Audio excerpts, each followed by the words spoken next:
നമ്മൾ തയ്യാറാക്കാൻ പോകുന്നത് കൈതച്ചക്ക കൊണ്ടുള്ള ഒരു മോരുകറിയാണ്. ഒരു മൺചട്ടി ചൂടാകാൻ വെക്കുക. അതിലേക്ക് കൈതച്ചക്ക അരിഞ്ഞ് വെച്ചത് ഇടുക. നീളത്തിലരിഞ്ഞ പച്ചമുളക്, കുറച്ച് കറിവേപ്പില, വേവാൻ ആവശ്യമുള്ള വെള്ളം ചേർക്കുക.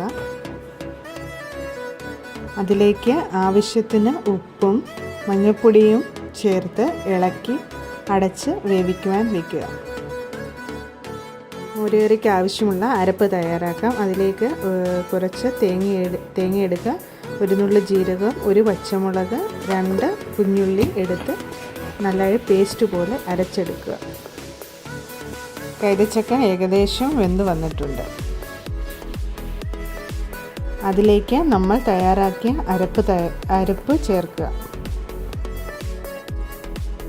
ഇതിനെ നന്നായി യോജിപ്പിച്ച ശേഷം പച്ചമണം മാറുന്നത് വരെ ഇളക്കി കൊടുക്കുക.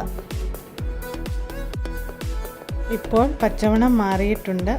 പച്ചമണം മാറിയ ശേഷം സ്റ്റൗ ഓഫ് ചെയ്ത് അതിനെ തണുക്കാൻ അനുവദിക്കുക. ഇനിയും അതിലേക്ക് ഉടച്ചു വച്ചിരിക്കുന്ന തൈര് ചേർത്ത് നന്നായി യോജിപ്പിക്കുക. അതിനെ തിളയ്ക്കാൻ അനുവദിക്കരുത്. നന്നായി ഇളക്കി ചേർത്തുകൊണ്ടിരിക്കാം. ഇനി കടുക് വറക്കാം. ഇനിയും കടുക് വറുത്തത് മോരുകറിയിലേക്ക് ഇട്ട് യോജിപ്പിച്ച് എടുക്കുക. ഇതാ നമ്മുടെ മോരുകറി തയ്യാർ.